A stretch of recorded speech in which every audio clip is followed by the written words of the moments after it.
बघितलं ना तर दुसऱ्याला पुन्हा बघायची इच्छा शिल्लक राहत नाही. एकदा वो अगर सपने में भी आता है ना 60-60 बरस जिन्होंने 60-60 हजार बरस जिन्होंने लोहे का आटा खाते हुए भगवान परमात्मा स्वप्नात यावा म्हणून 60-60 हजार वर्ष तपश्चर्या केली. योगिया मुनिजना ध्याना न पवसी. योगी मुनी जपी तपी ध्यानांना सुद्धा ज्याचं स्वप्नात दर्शन नाही, काय गोपिका भाग्यवान असतील, काय गवळणी भाग्यवान असतील.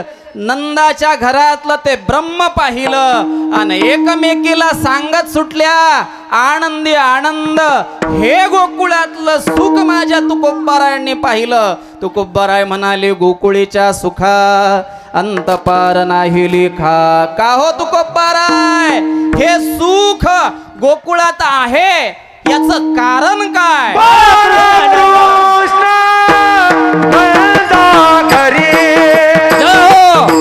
वा वा वा. बाळकृष्ण नंदा घरी आनंदल्या नरनारी.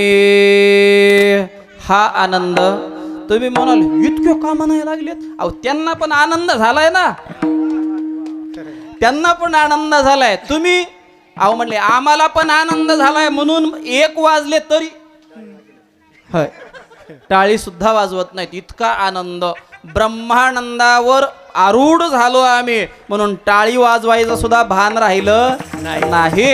इतका आनंद प्रत्येकाच्या अंतःकरणामध्ये जो आनंद झाला तो आनंद कुणाचा? बाळकृष्ण आनंदा घरी आनंदल्या नरनारी. सांगू मी, आनंद कोणाच्या जीवनात येत असतो? कोणाच्याही जीवनामध्ये आनंद निर्माण होत नाही. कृष्ण कोणाच्याही घरी येत नाही. आपण चरित्र सगळ्यांनी ऐकलेलं आहे, मी जास्त वेळ आपला घेणार नाही. थोडक्यात भाव सांगून, श्रीमद भागवत ही फार मोठा ग्रंथ आहे. श्रीमद भागवताच्या हजारो टीका झालेल्या आहेत, पण या सगळ्यांमध्ये श्रीमद भागवत ज्यांनी जगलं, सांगितलं म्हणत नाही, जे श्रीमद भागवत घेऊन जगले असे पूजनीय स्वर्गीय डोंगरेजी बाबा. बाबा नेहमी सांगायचे, कन्हैया किसके घर आता है, कन्हैया किसके घर आता है, सुनो दिल लगा के जी जान से. लक्ष देऊन ऐका, काळजीपूर्वक ऐका.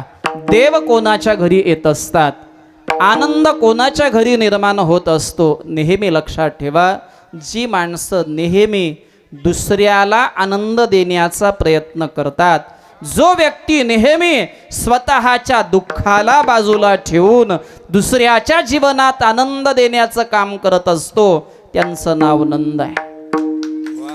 त्यांचं नाव नंद आहे. नंद कोण? जो नेहमी दुसऱ्याला देतो आनंद, त्यांचं नाव नंद. तुम्ही नंद व्हा, तुमच्या घरी कन्हैया आल्याशिवाय राहणार नाही. यशोदा कोण? जी नेहमी दुसऱ्याला यशम ददाती इति यशोदा. जी नेहमी दुसऱ्याला यश देत राहिली तिचं नाव यशोदा. आणि जो नेहमी दुसऱ्याला आनंद देत राहिला त्यांचं नाव नंद बाबा. म्हणून बाळकृष्ण नंदा घरी जन्माला आलो वसुदेव देवकीच्या पोटी, पण आनंद दिला माझ्या नंद बाबा आणि यशोदा मैयाला. हा आनंद सगळ्या गोकुळाला. या आनंदात या सगळ्या गोकुळवासियांनी काय केलं हो? गुडिया तोरणे, गुडिया तोरणे, गुडिया तोरणे, गुडिया तोरणे, गुडिया तोरणे, गुडिया तोरणे, गुडिया तोरणे, गुडिया तोरणे.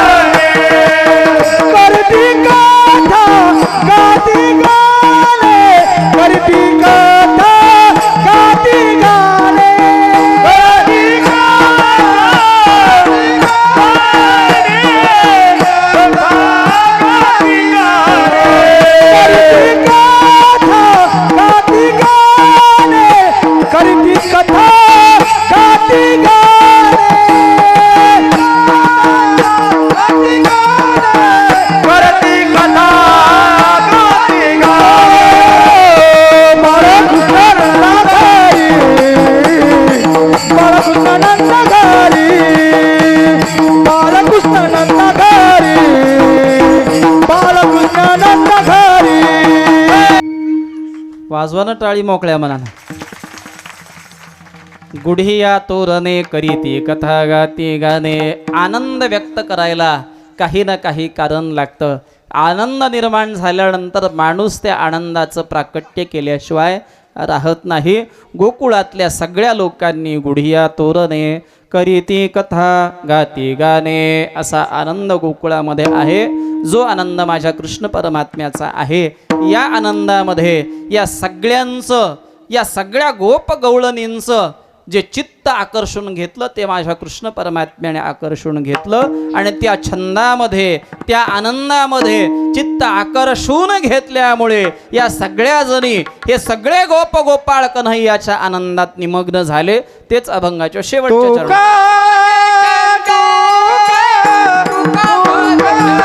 का मने छंदे मन मोहिले गोविंदे. बाळकृष्णनंदा घरी आनंदल्या नरनारी विठोबा रखुमाई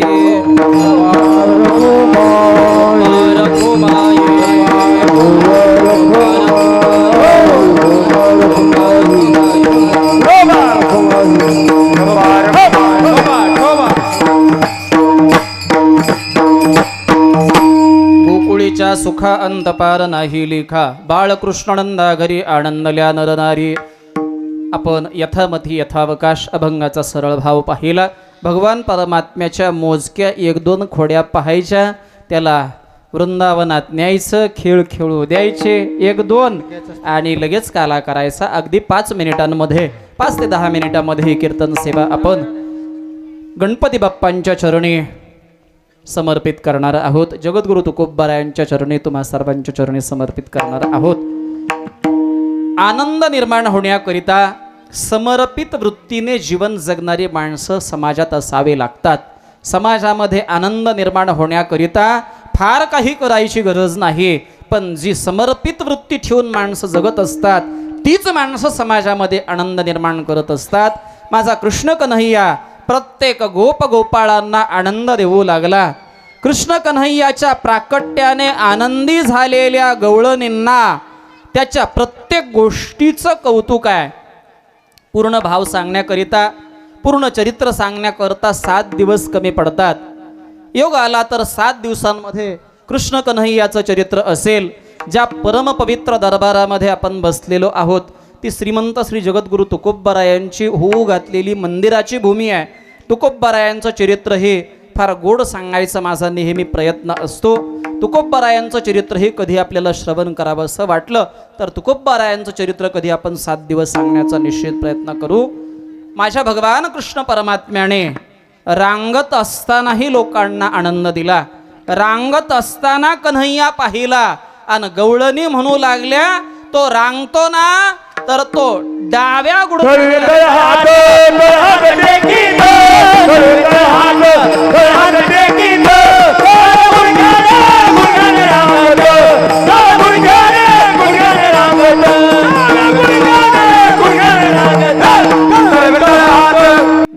अजून एकदा राहिलं ना. तळवे तळहात टेकीत डाव्या गुडघ्याने रांगत रंगनी रंगनाथ तो म्या देखील असे. काओ काओ, देवाच्या रांगण्याचं सुद्धा कौतुक आहे. आपलं एवढं छान रांगतं पण आपल्या रांगणाऱ्याचं काही कोणी लिहिलं नाही. आणि साधू संतांनी देवाची एक लीला सोडली नाही. सांगू, चरित्र उसके बनते हैं जो चारित्र्य को जपते हैं. चरित्र उनके बनते हैं. चरित्र त्यांचं होतं ना जे स्वतः चारित्र्याला जपतात. म्हणून मायबाप, आपल्याही लेकराचं चरित्र बनावं असं वाटत असेल ना तर आपल्या लेकरांना चारित्र्य जपायला शिका. एक इंग्रजीमध्ये एका तत्ववेत्यानं फार गोड मांडलं. तो असं म्हणतो, if money is lost nothing is lost. If health is lost something is lost. If wealth is lost nothing is lost. But if character is lost everything is lost. जर तुम्ही तुमचं चारित्र्यावर कधीच शिंतोडा उडू देऊ नका. जग तुम्हाला डोक्यावर घेऊन नाचल्याशिवाय राहणार नाही. आणि ज्यांचं चारित्र्य बिघडतं ना, चारित्र्य बिघडणाऱ्या लोकांचं कधीही चरित्र निर्माण होत नाही. छत्रपती शिवाजी महाराजांचं काय आहे? चरित्र आहे. छत्रपती शिवाजी महाराज चरित्र निर्माण करू शकतात. धर्मवीर शंभूराजांचं चरित्र आहे, माझ्या जगद्गुरु तुकोबारायांचं चरित्र आहे, विश्वमाऊली ज्ञानोबारायांचं चरित्र आहे, कृष्ण कन्हैयाचं चरित्र आहे, रामलालाचं चरित्र आहे. या सगळ्यांनी जर काही आयुष्यात जपलं असेल तर चारित्र्य जपलं, म्हणून चरित्र निर्माण झालं. म्हणून शब्द सुद्धा आहे, चरित्र ते उच्चारावे. चरित्र कृष्ण कन्हैयाचं का, आणि कृष्ण कन्हैयाच्या प्रत्येक खोडीचं वर्णन का, कृष्ण कन्हैया चारित्र्य जपणारा आहे. म्हणून ज्याप्रमाणे कमळाचं फूल समुद्राच्या पाण्यात आहे, तळ्याच्या पाण्यात आहे, नदीच्या पाण्यात आहे, पण कमळाच्या फुलावर पाण्याचा एक थेंबही थांबू शकत नाही. माणसानं संसारात असावं, पण माणसाच्या मनात मात्र संसार असू नये. माणसाचं मन संसारात असावं, पण माणसाच्या मनात मात्र संसार असता कामा नये. माझ्या कृष्ण कन्हैयाच्या रांगण्याचं कौतुक आहे, माझ्या कृष्ण कन्हैयाच्या चालण्याचं कौतुक आहे. कन्हैया चालू लागले, चालता चालता चालता मित्रमंडळी जमा केली. जे मित्रमंडळ जमा केलं, पेंद्या वाकड्या बोबड्या सुदामा मधुमंगल अशी सगळी गोपगडे जमा केल्याच्या नंतर सगळ्यांकडं पाहिल्याबरोबर कृष्ण कन्हैयाने विचारलं, काय झालं हो? म्हणले, तुम्ही सगळेजण एवढे तब्येतीने रोड का? तब्येत सगळ्यांची अशी का? काही नाही, काही होत नाही, काळजी करू नका. विठ्ठल विठ्ठल विठ्ठल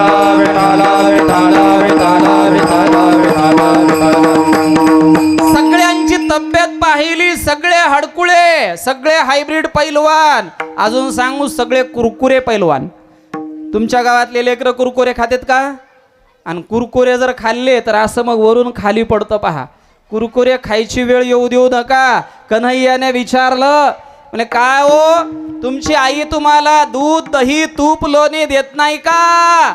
अरे कृष्णा, आमच्या घरातलं सगळं दही दूध लोणी कुठे जातं? म्हणजे मथुरेच्या बाजारामध्ये आमची आई दही दूध तूप लोणी घेऊन जाते. ठरलं म्हणले, काय करायचं?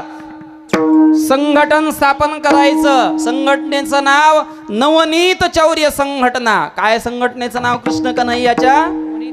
नवनीत चौर्य संघटना. सांगेन मी आपल्याला, जगाच्या पाठीवर पहिला असा महापुरुष आहे, जगाच्या पाठीवर कृष्ण कन्हैया असे पहिले व्यक्तिमत्व आहेत की ज्यांनी संघटन शक्तीची ताकद ओळखली आणि संघटना निर्माण केली. वारकऱ्यांच्या संघटना कमी पडू लागल्या म्हणून वारकऱ्यांवर अन्याय होतो.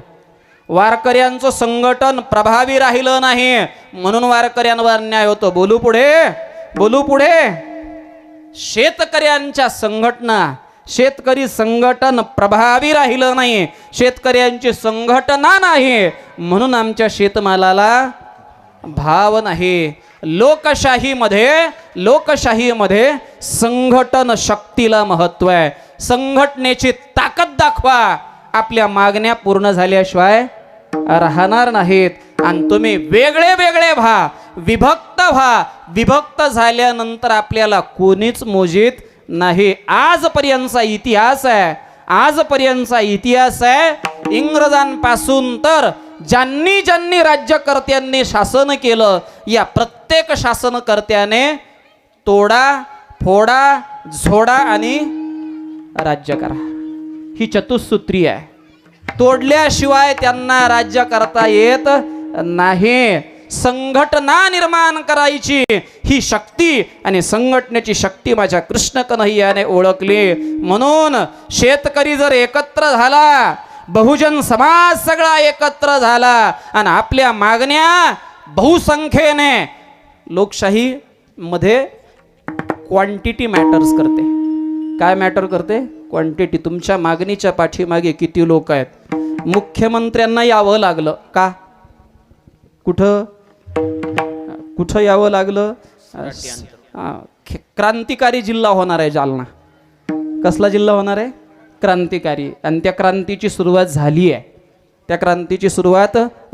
आहे. तुमच्या आपल्या या मराठवाड्याच्या भूमीमध्ये, जालना जिल्ह्यामध्ये जी क्रांती सुरू झालेली आहे, मला वाटतं आपण सगळ्यांनी जर ठरवलं, कोणाच्याच हातातलं कोणी हिसकावून घेण्याने आनंदी होणार नाही. पण शासनाने ठरवलं की प्रत्येकाला प्रत्येकाच्या हक्काचं मिळालं पाहिजे आणि ते जर शासनानं दिलं तर मला वाटतं कोणालाही भांडत बसायची गरज पडणार नाही.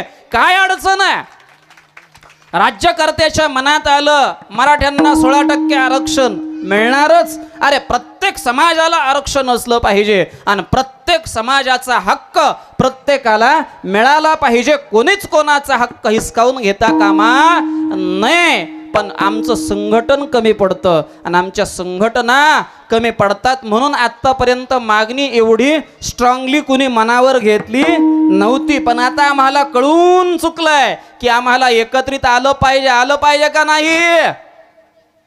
बोला सगळे. इथं मला वाटतंय मोरे साहेब, मोरे, देशमुख, अजून आडनाव सांगा ना इथले सगळे.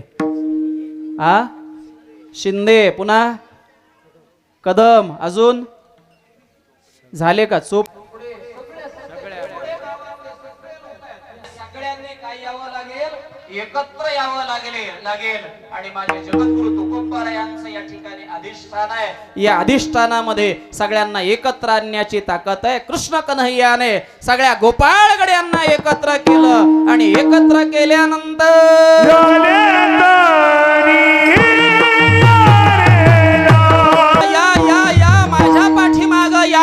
आणि तुम्ही जर माझ्या पाठीमागे आलात ना, आज मी तुम्हाला पोटभर दिल्याशिवाय राहणार नाही. जगातल्या कोणाच्याही पाठीमागे चला, तुमचं पोट कधीच भरणार नाही. आणि माझ्या कृष्ण कन्हैयाच्या मागे चला, पोट भरल्याशिवाय राहणार नाही. ही ताकद माझ्या कृष्ण कन्हैयाची आहे. आज तुम्हाला पोटभर देतो. कोणाच्या घरचं? चेअरमन लोक आपल्या घरचं देत नसतात आणि दुसऱ्याच्या घरातलं दिल्याशिवाय राहत नसतात. सगळे गोपाळ घेऊन माझा कन्हैया एका वाड्यामध्ये घुसला. गवळण झोपलेली होती. झोपलेल्या गवळणीच्या तोंडाला अगोदर लोणी लावलं. माझ घरात गेले, माझ घरातलं सगळं लोणी फस्त केलं. एवढ्यावर थांबले नाही. म्हातारा असणारा 80 वर्षाचा गोपाळ दारात बाजावर झोपला होता. झोपलेल्या बाजावरच्या म्हाताऱ्याच्या डोक्यामध्ये माठ फोडला लोण्याचा आणि सगळी बच्चे कंपनी फरार झाली. एक खोडी झाली, दुसरी खोडी. एक म्हणली सगळ्या गोकुळात हाय दोष मांडला यानं, पण याला पकडल्याशिवाय आता मी काय राहत. बाबा तिचं मी नाव विसरलो. काय त्या गवळणीचं नाव? इथं लई गवळणी आहेत ना सगळ्या. कोणाचं नाव लक्षात ठेवावं. ती गवळण अशी कमरेला पदर खाऊन ओपन चॅलेंज म्हणली, कृष्णाला मी पकडल्याशिवाय राहणार नाही. आज पकडतेच. बघते माझ्या घरी कसा येतो, चोरी कसा करतो. भाषण ऐकलं माझ्या कन्हैयाने, तिचं कार्यक्रमच करतो म्हणला आज तुझ्याच घरी चोरी. कृष्ण कन्हैयानं नेमकं तिच्या वाड्यामध्ये उतरावं. उतरल्यानंतर गोपाळ 8 फुटाचा आहे आणि गवळण 4 फुटाची आहे. 4 फूट जिची उंची, 8 फूट जिचा नवरा, 2 जण पती पत्नी झोपलेले असताना मध्यरात्रीच्या वेळेला सगळ्या गोपाळ गड्यांसोबत कृष्ण कन्हैया खाली उतरला. कोणाच्या हातात काठी आहे, कोणाच्या हातात घोंगडी आहे, हातात सराटे आहेत, हातात माती आहे. काठी आधारासाठी आहे, हातातली माती. गवळण जर पकडायला आली, सराटेत काही लोकांच्या हातामध्ये सराटे का म्हणले, जर पकडायला आली आणि तिनं जर आपल्याला पकडण्यासाठी जवळ येऊ लागली तर तिच्या वाटेत काय फेकायचे? सराटे फेकायचे. मला वाटतं असे सराटे फेकणारे लई आहेत बरं का सध्या. सराटे फेकणाऱ्यांपासून सावध. सराटे फेकायचे. तिच्या पायात सराटा रुतल्याबरोबर ती काय पुढे येत नाही. पेंदे म्हणला कितना.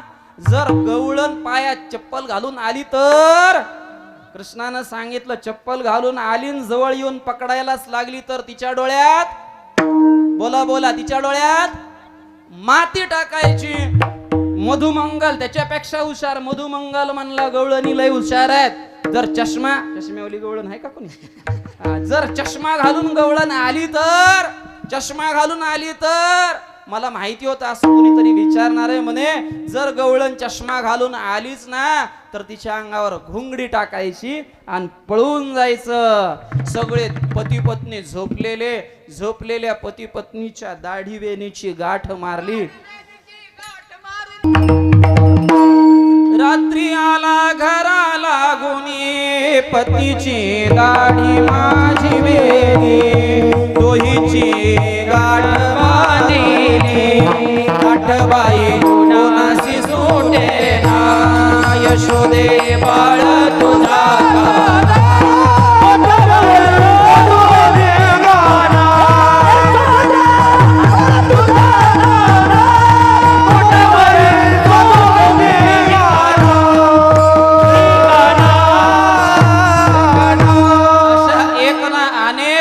सुरू झाल्या.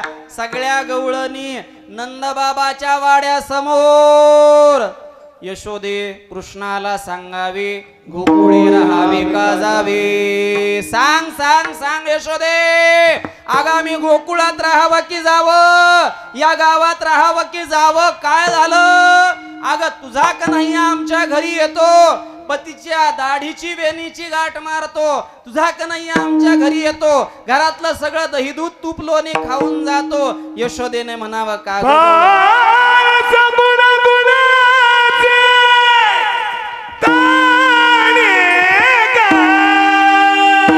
क्या बात है वाह.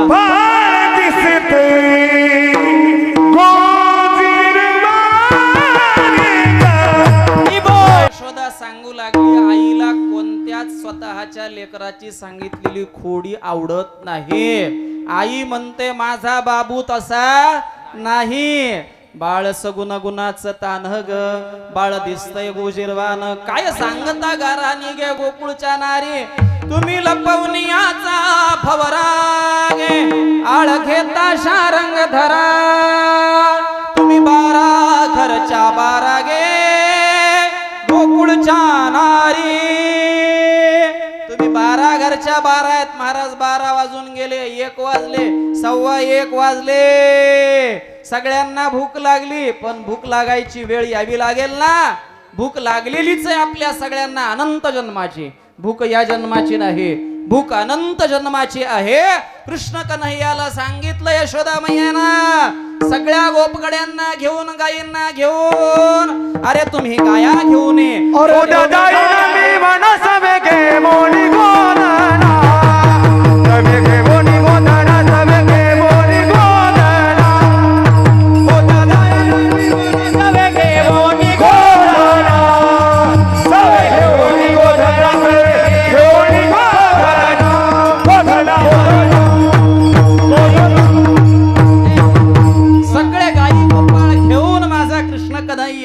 वनामध्ये गेला आणि वनामध्ये गेल्यानंतर वृंदावन की गलियों में, वृंदावन की निकुंज गली में अशा कृष्ण कन्हैयाने गोपगड्यांसोबत वेगवेगळे खेळ सुरू केले. गाई गोपाळ सगळे चरू लागले आणि सगळ्या गोपाळांसमवेत कृष्ण कन्हैया खेळू लागला. खेळ मांडीला काय काय खेळ झाले पोरांनो, खेळ माहिती आहेत? कोणते कोणते खेळ झाले? अबक दुबक तिबक पोरा त्रिगुण खेळ मांडू, खेळे विटी दांडू. आता खेळे विटी दांडू. विटी दांडू खेळ खेळला, हमामा खेळ खेळला, लगोरी खेळ खेळला, सगळे खेळ खेळले. सध्याचे पोरं बी खेळ खेळतात पण फक्त मोबाईलवर. सध्याच्या मुलांना सुद्धा खेळ आहेत. एक काळ असा होता, वडाची मोठी मोठी झाडं होती, सुरपारंब्याचा खेळ चालायचा, हुतुतू हमामा लगोरी चेंडू, नाना प्रकारचे खेळ चालायचे. मुलांना खेळ खेळू द्या ज्याच्यामुळे त्यांच्या जीवनाचा खेळ होणार नाही.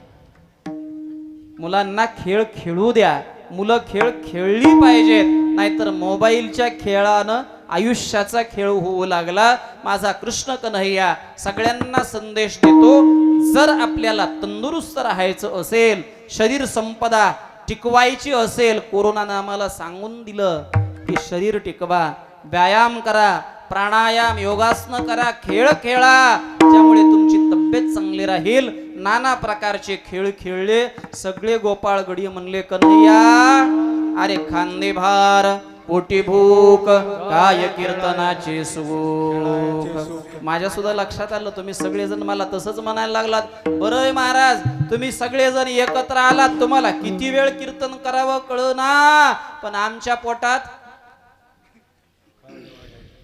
वरडायलेत नाही म्हणले ना. आज चलू द्या म्हणले अजून एक तास कीर्तन केलं तरी भूक लागणार नाही. जेवण रोजच आहे, महाप्रसाद आहे. झालेली वेळ लक्षात घेता याच ठिकाणी आपण थांबत आहोत. भगवान कृष्ण कन्हैयाने हा काल्याचा प्रसाद मिळण्याकरता महत्भाग्य जीवनामध्ये असावं लागतं. काल्याचा प्रसाद हा जीव ब्रह्म ऐक्याचा काला आहे. जो काला सेवन केल्यानंतर आपल्या अनंत जन्माच्या दुःखांची निवृत्ती होत असते. 3 प्रकारचा काला संप्रदायाने सांगितला. एक काला हरिनामाचा खिचडी काला, 2 काला दही भाताचा खिचडी काला आणि 3रा काला खऱ्या अर्थाने जीव ब्रह्म ऐक्याचा काला. अजून 4था प्रकार आपण या ठिकाणी जो काला करत आहोत दही आणि लाही.